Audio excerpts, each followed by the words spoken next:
Okay guys, welcome back. Some of you may be struggling by how we can rotate this shape. I will tell you. But at first, don't forget to like and subscribe our videos and channel. It's very help us. Okay, you can simply by pressing shift and how we move it by the key middle of the mouse. You can press the shift and use this to rotate the shape. Okay, now what we want to do, we want to select it all and then press Ctrl R. Why Ctrl R? Ctrl R is duplicate the shape. What duplicating? We gave the XD 1000 and a number 1. Okay, you see the another shape clear here. Now we select all and again press Ctrl R and then 1000 and 0, apply. We have another shape here. Okay, what we want to do now for you to see, we want to connect these points to each other. How we do? We click on this, easily connect them. Now our shape is done.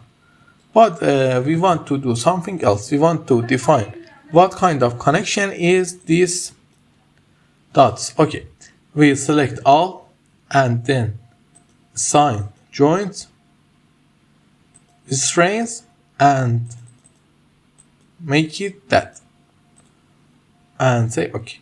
Okay, now we want to duplicate our shape to create our space 3D, our space truss. Okay, let me just close that for now.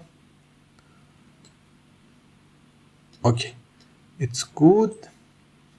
Let me select it all.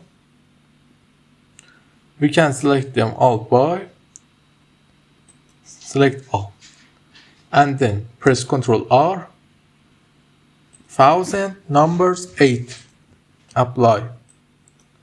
As you can see, our truss has been made. Okay, let me just select them all another time. Ctrl R, 1000 0 8, apply. Our space truss is ready, as beautiful as easy. But the SAP 2000 is a heavy program. Don't forget that. And it's kind of lagging is here if you don't have a very great system. Okay, my system is have 40 GB of RAM, but it's also struggling. It has a good CPU also, but it's struggling. That's not important and not the point of view of today. Okay, let's go and just delete these labels. We can also ask one question. Pause the video and say we can extrude the shape or not. I wait 5 seconds. Okay, let's see. Is anything happened? Why nothing happened? Because we didn't give any profile for them. Okay, let me just off the scroll. Don't forget to like and subscribe. We'll see you tomorrow to go on this project.